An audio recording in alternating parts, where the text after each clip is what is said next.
Good day, everyone. Now I'm going to read you some history, or you call it news, on the Nanny of the Maroons. This is the introduction. Nanny of the Maroons, also known as Queen Nanny, is one of Jamaica's most revered national heroes. She was an 18th century leader of the Windward Maroon, a group of formerly enslaved Africans who escaped from British plantations and formed three communities in the island's rugged interior. Her leadership, military strategy, and unyielding resistance against British colonial forces made her a symbol of black liberation and resilience. Though much of Nanny's early life remains shrouded in mystery, it is widely believed that she was born in West Africa, possibly of Ashanti origin, and brought to Jamaica as part of the transatlantic slave trade. According to oral tradition, she escaped slavery and joined the Maroons, using her knowledge of African culture and warfare to become one of their most effective leaders. Leadership of Maroon. Nanny emerged as a powerful leader among the Windward Maroons in the early 1700s.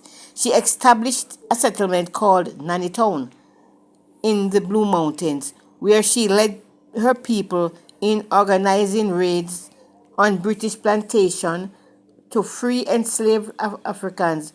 She strategic use of the mountain terrain gave the mountain a distinct advantage in guerrilla warfare against the better equipped British force. Nanny's military acumen was legendary. She employed guerrilla tactics, camouflage, and surprise attacks that made it extremely difficult for the British to defeat her forces. Her warriors were trained to blend into the forest, move silently, and strike without warning. These methods allowed the Maroons to resist colonial control for decades. Spiritual leadership. Beyond her military prowess, Nanny was also known as a spiritual leader. She was believed to possess spiritual powers, including the ability to communicate with ancestors and foresee the future. These beliefs contributed to her authority to mystique among the mountains, boosting morale and uniting the community in times of conflict. Around 1720 to 1739, Nanny led countless battles against the British. Her resistance was crucial and on the undermining colonial rule in Jamaica's interior. Despite repeated efforts, the British were unable to capture Nanny for many years. Eventually, faced with continued losses and the high cost of war, the British were forced to seek peace with the Maroons. 1739 Peace Treaty.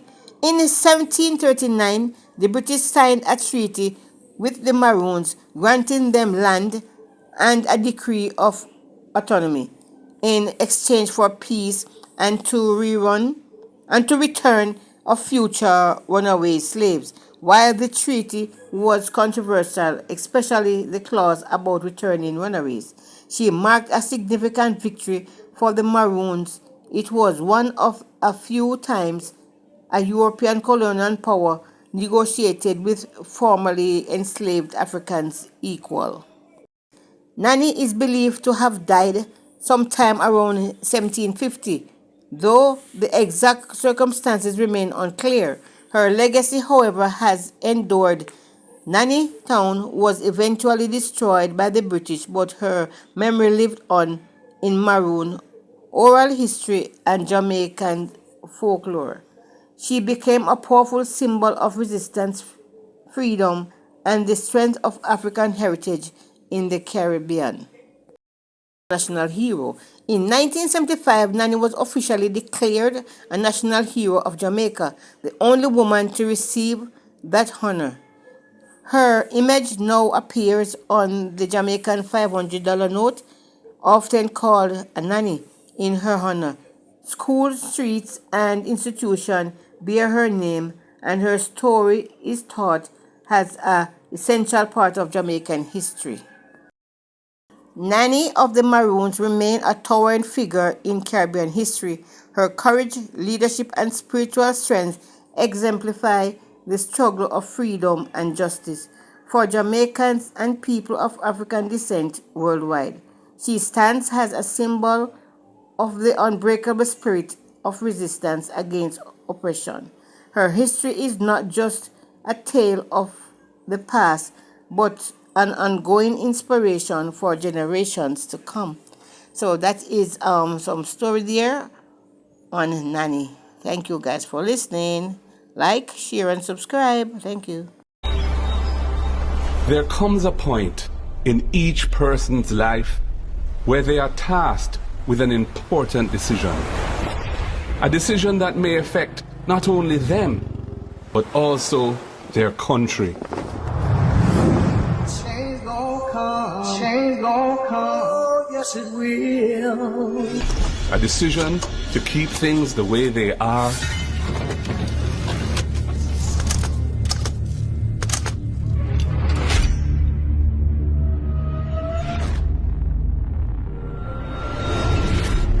or a decision that will bring meaningful change.